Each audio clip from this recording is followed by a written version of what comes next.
প্রথমেই আমি ধন্যবাদ জানাচ্ছি মলাইকাউকে, 12 নম্বর ওয়ার্ডের সকল মানুষ যারা এখানে উপস্থিত হয়েছে এবং সারাদিন ধরে আজকে রবিবারের দিনেও দুপুরবেলা বাড়ি না গিয়ে যেভাবে মায়েরা, দিদিরা, কাকিমারা বসে আছে এবং তাদের সঙ্গে আমাদের ছেলেরাও যারা আছে, কাকুরা, জেঠুরা, প্রত্যেককে ধন্যবাদ জানাচ্ছি যে এইভাবে তারা প্রতিবাদ জানানোর জন্য। আমরা প্রতিবাদ সকলে জানাচ্ছি, কিন্তু সকলের ভাষা হয়তো একরকম নয়। আমরা প্রতিবাদ জানাতে গিয়ে এক একজন এক এক রকম এমন কাজ করছি নিজেদের ব্যক্তিগত স্বার্থ এবং রাজনৈতিক স্বার্থকে চরিতার্থ করার জন্য। যে আমাদের যে মেয়েটা নৃশংসভাবে হত্যা হয়েছে বা খুন হয়েছে,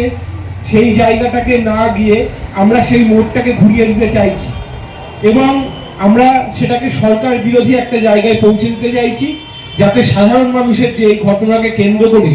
যে ক্ষোভ রয়েছে, সেই ক্ষোভটাকে কোনো একটা রাজনৈতিক দল বা দুটো রাজনৈতিক দল তারা চাইছে যে মেয়েটা যেন আরো বেশ শাস্তি না হয়ে এই জিনিসটা যেন দীর্ঘদিন ধরে চলে। মানে মেয়েটাকে যারা এই কাজ করেছে বা যারা মূল অপরাধী তারা যেন ধরা এখন না পড়ে বা বেশি দিন ধরে এই জিনিসটা যাতে চলে, তাহলে তারা তাদের কাঙ্ক্ষিত যে রাজনৈতিক স্বার্থ, যে এই সরকারকে কালিমালিপ্ত করা, বাংলার মুখ্যমন্ত্রী মমতা বন্দ্যোপাধ্যায় যেটা কেন্দ্রের রিপোর্টেও বলছে যে আমাদের বাংলার সরকার এখনো পর্যন্ত কিন্তু সারা দেশের মধ্যে এখানে মহিলাদের নিরাপত্তা অনেক গুণ বেশি। তবুও আমরা একটা ছোটখাটো ঘটনা ঘটলেও, যদিও এটা একটা বড় ঘটনা ঘটে গিয়েছে, আমরা জানি আমাদের মুখ্যমন্ত্রী প্রথম থেকেই কন্ডেম করেছে এই ঘটনার, যে এই ঘটনাকে কোনোভাবে সমর্থন করা যায় না এবং যারা যারা যুক্ত আছে জিরো টলারেন্স রেখে কোনো রকম কিছু না দেখে তাদেরকে যেন শাস্তি দেওয়া হয়। এবং আমাদের সকলেরই একই রকম দাবি যে ফাঁসি দেওয়া, যে ফাঁসি দিতে হবে, কোনো যাবজ্জীবন নয় বা কোনো অন্য শাস্তি নয়। কারণ এই রকম কাজ এই সমাজের বুকে যারা করতে পারে তাদের একমাত্র শাস্তি তাদের ফাঁসি দেওয়া এবং সেটা যত শীঘ্র সম্ভব। কারণ আমরা দেখেছি সিবিআই এর আগে যে সমস্ত কেসগুলো করেছে, আমরা জানেন নোবেল প্রাইজ চুরি যাওয়া থেকে শুরু করে, আমাদের সিঙ্গুর থেকে শুরু করে, নন্দীগ্রাম থেকে শুরু করে একাধিক মামলা, রিজনের মামলা থেকে শুরু করে, আমাদের এখন সাম্প্রতিককালে তৃণমূল কংগ্রেসের নেতৃত্ব ধরে রাখার যে মামলা, সেখানে কোথাও সিবিআই এর ভূমিকা যা তদন্ত, সেই তদন্তের কিন্তু কোনো কিছু বেরোয়নি, কোনো ফল কিন্তু তারা বার করতে পারছে না। তারা বিভিন্ন ভাবে এই মামলাগুলোকে আটকে রাখছে এবং তাদের কোনো ফলপ্রসূ রেজাল্ট আমরা কিন্তু দেখতে পাচ্ছি না। আমরা চাই না যে কোনোভাবে এই নক্কারজনক ঘটনা যারা ঘটিয়েছে সেই একই জায়গাটা তৈরি হোক। আমরা চাই যত দ্রুত সম্ভব, মমতা বন্দ্যোপাধ্যায় আজকের দিনের মধ্যে বলেছিলেন যে রবিবারের মধ্যে আমরা চাই যে সিবিআই তদন্তটা শেষ করুক এবং যাদের যাদের ধরার প্রয়োজন আছে, যারা যারা যুক্ত, তাদের প্রত্যেককে যেন কঠোরতম শাস্তি দেওয়া হয়। কিন্তু আমরা দেখেছি আজকে এখনো পর্যন্ত সিবিআই কিন্তু সেইভাবে সিবিআই হয়তো তারা তদন্ত করছে, কিন্তু এখনো কোনো রেজাল্ট কিন্তু আমাদের কাছে আসেনি। আমরা তাই দাবি করবো আজকের এই ধর্ণা মঞ্চ থেকে যে যত দ্রুত সম্ভব এই মেয়েটির ওপর যে পাশবিক অত্যাচার হয়েছে এবং বাংলার বুকে মেয়েরা আগামী দিনে কিভাবে চলবে সেটাতে একটা দৃষ্টান্তমূলক শাস্তি দিলে যারা এই কাজ করতে পারে, যাদের মানসিকতা এই নোংরা জায়গাতে আছে, তারা যেন ভয় পেয়ে যায় যে এই রকম শাস্তি এই বাংলার বুকে হতে পারে, যে আগামী দিনে কেউ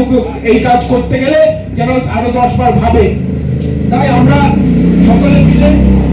আমাদের একটাই দাবি যে আমাদের ফাঁসি চাই এবং যারা এই কাজ করেছে এবং যারা এর সঙ্গে যুক্ত তাদের প্রত্যেকে, একা কেউ নয়, কিন্তু আমরা যেটা দেখতে পাচ্ছি এবং স্বাভাবিক যেগুলো আমরা নিউজ থেকে জানতে পারছি যে এটা একজনের কারণ ঘটনা না, অনেক জন এর মধ্যে ইনভলভ আছে। তাদের প্রত্যেকেই আমাদের নেত্রী মমতা বন্দ্যোপাধ্যায় বলেছেন, মুখ্যমন্ত্রী, যে আমাদের কিন্তু কোনো জায়গা থেকে কোনো রকম ভাবে ছেড়ে দেওয়ার জায়গা নেই এবং আগামী দিনে আমাদের যেটা বক্তব্য যে দলের হিসাবে মমতা বন্দ্যোপাধ্যায় বলেছেন এবং প্রশাসনিক প্রধান হিসাবে মমতা বন্দ্যোপাধ্যায় জানিয়েছেন যে আমরা কিভাবে, এবং আপনারা দেখতে পাবেন এই বিরোধীরা কিছু কিছু জায়গায় প্রচার করছে মমতা বন্দ্যোপাধ্যায় নাকি 10 লাখ টাকা ধার্য করেছেন। 10 কোটি টাকাও একটা নির্যাতিতার দাম হতে পারে না। মমতা বন্দ্যোপাধ্যায়ের কথাটার ভুল ব্যাখ্যা তারা করছে। তার কারণ আমরা জানি 357 এ ধারাতে যেটা আছে যে যদি কোনো মহিলাকে উপর এরকম অত্যাচার হয়, সরকারের উচিত যে তার পাশে দাঁড়ানো এবং তাকে সর্বতভাবে আর্থিকভাবে এবং সর্বতভাবে তাকে সহায়তা করা। মমতা বন্দ্যোপাধ্যায় সেই কথাটুকুনি প্রশাসনিক প্রধান হিসাবে বলেছে। সেই কথাটা যে অপব্যাখ্যা করছে, তারা চায় না যে আসল অপরাধীরা, আসল দোষীরা শাস্তি পাক। তারা চায় এই বিশৃঙ্খলা তৈরি করে বাংলার মানুষকে একটা কঠিন জায়গার মধ্যে পৌঁছে দিতে, মেয়েদের মধ্যে একটা আতঙ্ক তৈরি করতে, একটা অবিশ্বাসের বাতাবরণ আমাদের সকলের মধ্যে তৈরি করতে। তাই আমাদের এদের চিহ্নিত করতে হবে এবং এরা কারা এবং কিসের স্বার্থে এই কাজগুলো করছে। তাদের দাবিটা, আমাদের যে মূল দাবি যে ফাঁসি চাই, যারা যে কাজ করেছে তাদেরও সেই দাবি হওয়া উচিত। কিন্তু সেখানে আমরা দেখতে পাচ্ছি রাম বাম সকলে মিলে আজকে পোস্ট অফিসের মোড়ে আগের দিন আমরা যারা গিয়েছে তাদেরকে আমরা সমর্থন করেছি যে একটা জিনিস ঘটেছে সেটাকে কন্ডেম করার জন্য আমরা সেখানে উপস্থিত হয়েছে, তাদের সমর্থন জানাবে। কিন্তু সেখানে যারা মুখ্যমন্ত্রী পদত্যাগ দাবি করেছে তারা যদি জিজ্ঞেস করি যে কি কারণে পদত্যাগ দাবি করেছে, তারা কিন্তু সেই কথা বলতে পারবে না। তার কারণ তারা একের পর এক